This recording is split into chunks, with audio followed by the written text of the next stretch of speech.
Wherever you go, whatever you do, throw a little at it. Omax, Vest and Briefs. அமெரிக்காவின் California நகரம் பெரும் செல்வந்தர்களின் புகலிடம் என்றே அறியப்படுகிறது.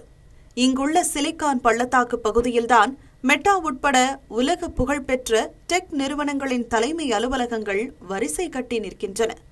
டெக் நிறுவனங்களின் தலைவர்களும் இங்குதான் வசிக்கிறார்கள். உலகில் எந்த மூலையில் சிறந்த வல்லுநர்கள் இருந்தாலும் அவர்களை சிலிகான் பள்ளத்தாக்கில் உள்ள டெக் நிறுவனங்கள் பணியமர்த்தும்.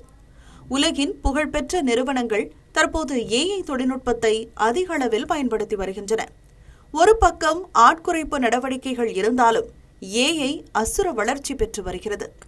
அண்மையில் டெல்லியில் நடந்த ஏஐ உச்சி மாநாடு செயற்கை நுண்ணறிவு தொழில்நுட்பம் எந்த அளவுக்கு முக்கியத்துவம் பெற்றுள்ளது என்பதை கோடிட்டு காட்டியது. உலகளாவிய ஏஐ பயனர் தளங்களில் ஒன்றாக இந்தியா வேகமாக மாறி வருகிறது. இந்தியா ஊதியம் பெறாத ஏஐ பயிற்சியாளர் நாடாகவும் பார்க்கப்படுகிறது. தொழில்நுட்ப வல்லுநர்கள் மற்றும் பரந்த தரவுகளை சிலிகான் பள்ளத்தாக்கிற்கு ஏற்றுமதி செய்யும் நாடாக மட்டுமல்லாமல் இந்தியா ஏஐ வல்லரசாக மாறுவது குறித்து சிந்திக்கும் தருணம் வந்துவிட்டது. சிலிகான் பள்ளத்தாக்கை இலவசமாக பயிற்றுவிப்பதற்கு பதிலாக இந்தியா எவ்வாறு சூப்பர் பவர் அந்தஸ்தை பெறும் என்பதுதான் தற்போதைய கேள்வி. ஏஐ வல்லரசாக மாற ஒரு நாடு திறமையில் முதலீடு செய்ய வேண்டும். அதே நேரத்தில் உள்நாட்டு ஏஐ மேம்பாட்டிற்காக சொந்தமான தரவுகளை பயன்படுத்த வேண்டும். இந்த அணுகுமுறை செயற்கை நுண்ணறிவை ஜனநாயகப்படுத்தலாம், உள்நாட்டில் வேலைகளை உருவாக்கலாம், வெளிநாட்டு ஆதிக்கத்தை தடுக்கலாம். அதற்கான மதிப்பு இந்தியாவிற்குள் இருப்பதை உறுதி செய்யலாம். ஏஐ 3 முக்கிய கட்டமைப்புகளை கொண்டிருக்கிறது. ஒன்று திறமை, உயர்நிலை சிப்கள் மற்றும் உள்கட்டமைப்புகளை கொண்ட கணினி. மற்றொன்று தரவு. இந்தியாவில் பொறியாளர்கள் பற்றாக்குறை இல்லை என்றாலும் அடிப்படையான ஆராய்ச்சி பயிற்சி, பொது ஆய்வகங்கள் மற்றும் பல்கலைக்கழகங்களில் உயர்தர செயல்திறன் கொண்ட கணினிகள் இல்லாமை போன்ற காரணங்கள் சற்று பின்னடைவை தருகின்றன. இந்த கட்டமைப்புகளை நம் நாட்டிற்காக உருவாக்குவதில் இந்தியா கவனம் செலுத்த தொடங்கியுள்ளது. ஒருவேளை அது இந்தியாவிடம் இருந்தால் அமெரிக்காவில் உள்ள பெரிய டெக் சந்தையில் மிகப்பெரிய தாக்கத்தை ஏற்படுத்துவதற்கு முக்கிய காரணியாக மாறும்.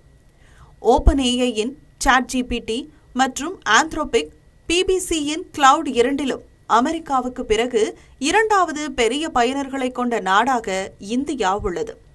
இது நம் நாட்டிற்கு ஏஐ தொழில்நுட்ப சந்தை எவ்வளவு முக்கியமானது என்பதை காட்டுகிறது. இந்திய நுகர்வோரை ஈர்க்கும் இலவச பயன்பாட்டு சேவைகளும் விளம்பரங்களும் ஒரு விலையுடன் தான் வருகின்றன. இது முதலில் வெளிநாட்டு அமைப்புகளைத்தான் சிறந்ததாக்கும். தெற்காசிய நாடு மூலப்பொருட்களை மலிவான விலையில் ஏற்றுமதி செய்து பின்னர் இறக்குமதி செய்யப்பட்ட மாதிரிகளை அதிக விலைக்கு வாங்கும் வழக்கமான வரலாற்று முறையை மீண்டும் செய்யும் அபாயத்தையே எதிர்கொள்கிறது. விவசாயிகள் முதல் சிறு வணிகர்கள் வரை அனைவருக்கும் செயற்கை நுண்ணறிவு பயன்பாட்டை ஜனநாயகப்படுத்த இந்தியா முனைப்பு காட்ட வேண்டும். சிறப்பான அடித்தளத்தை உருவாக்குவதை விட சமமான தரவு கொள்கைகளை அமைப்பதே ஏஐ சகாப்தத்தில் தெற்கு ஆசியாவை உண்மையிலேயே வழிநடத்த இந்தியாவிற்கு மிகப்பெரிய வாய்ப்பை வழங்கும் என்பது நிபுணர்களின் கருத்து. எனவே இந்தியா தன்னை சிலிகான் வேலியாக மாற்ற வேண்டும் என்பதுதான் அனைவரின் எதிர்பார்ப்பும்.